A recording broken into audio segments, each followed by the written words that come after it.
Assalamualaikum warahmatullahi wabarakatuh. Perkenalkan nama saya Nabila Abdurrahim Bayan.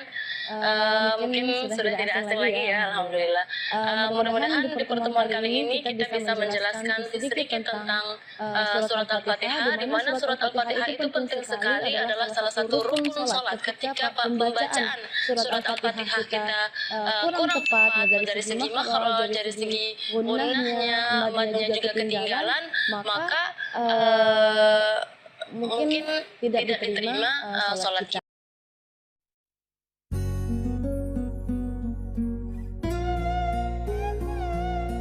Bismillahirrahmanirrahim. Assalamualaikum warahmatullahi wabarakatuh. Kali ini kita akan menerangkan kembali tentang hukum apabila seseorang itu tidak mampu di dalam membaca surah Al-Fatihah. Bagaimanakah hukum seseorang itu apabila dia itu tidak mampu di dalam membaca surah Al-Fatihah ketika sholat? Oleh karena itu, kita akan ambil satu ibarah dalam kitab Taqriratus Syadidah karangan daripada Al-Habib Zain Ibrahim bin Sumaid. Di sini dijelaskan mal hukmu idza ajaza 'anil Fatihati. Apakah hukum apabila seseorang itu tidak mampu di dalam membaca surah Al-Fatihah? Jawaban yang pertama di sini dijelaskan, yang pertama itu adalah wajib alaihi ta'allumuha wa hifzuha. Wajib bagi seseorang itu ketika dia itu tidak mampu atau dia itu tidak bisa membaca Al-Fatihah, maka dia itu diwajibkan untuk mempelajarinya.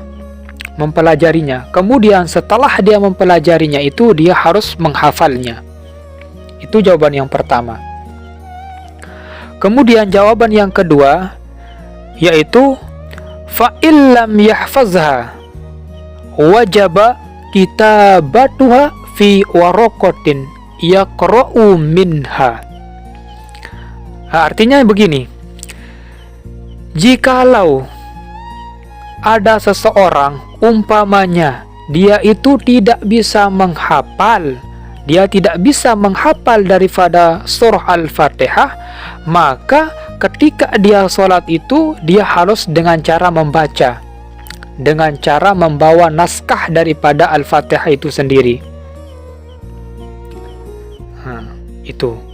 Kemudian yang ketiga, fa in ajaza qara'a sab'a ayatin la tanqusu hurufuha an hurufil Fatihati.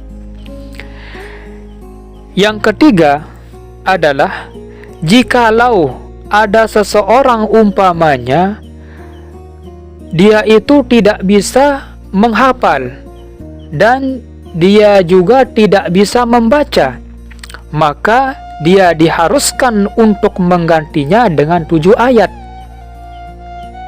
Dia ganti Al-Fatihah itu dengan 7 ayat, dengan catatan hurufnya itu tidak boleh kurang dari hurufnya Al-Fatihah. Itu yang ketiga. Kemudian yang keempat, fa in ajaza. Di sini maka apabila seseorang itu tidak mampu, maka qara'a sab'ata azkarin la tanqusu hurufuha 'anil Fatihah.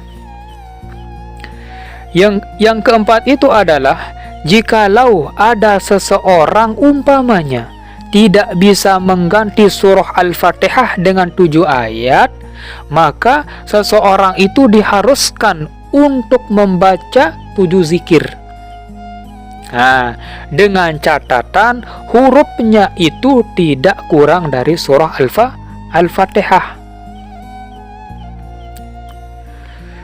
Nah, pertanyaannya itu, berapakah huruf yang ada di dalam surah Al-Fatihah itu sendiri? Di sini ada suatu ibarah yang mengatakan hurufuha, bermula hurufnya Al-Fatihah itu, wa adaduha, dan bilangannya itu berapa?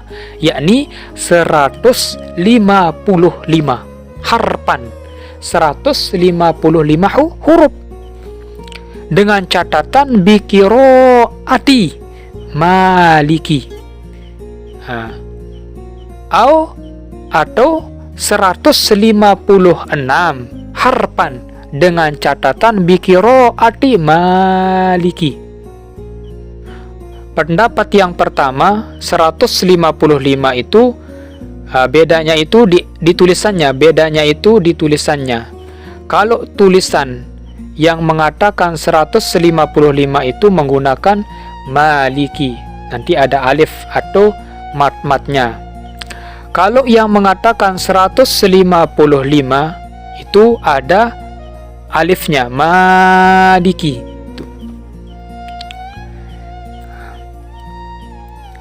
Itu. Kemudian yang kelima,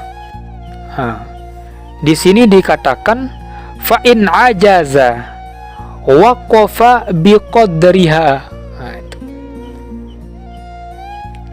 Maka jikalau ada seseorang, umpamanya dia tidak bisa membaca surah Al-Fatihah, dia tidak bisa menghafal surah Al-Fatihah, dia tidak bisa menggantikan surah Al-Fatihah dengan 7 ayat, dan dia juga tidak bisa mengganti surah Al-Fatihah dengan 7 zikir, maka dia itu diharuskan berhenti sesuai dengan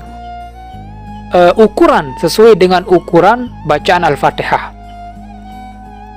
Itu. Kenapa bisa demikian?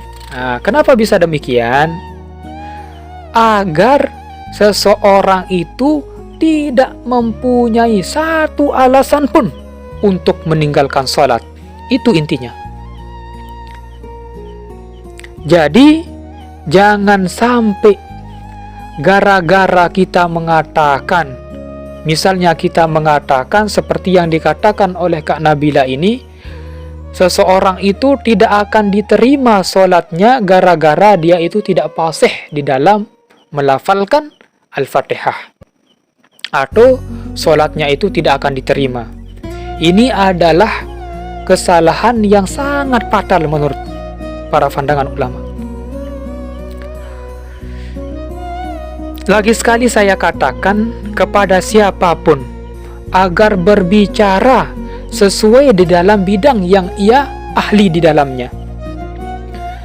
Jangan sampai gara-gara fatwa yang kita lontarkan, gara-gara fatwa yang salah, seseorang itu enggan untuk melaksanakan sholat.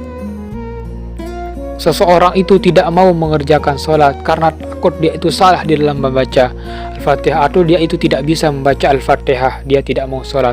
Jangan sampai.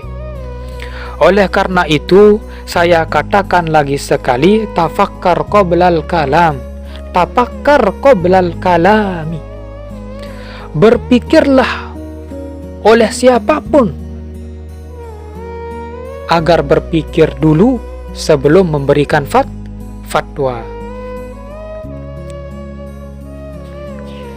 Itu.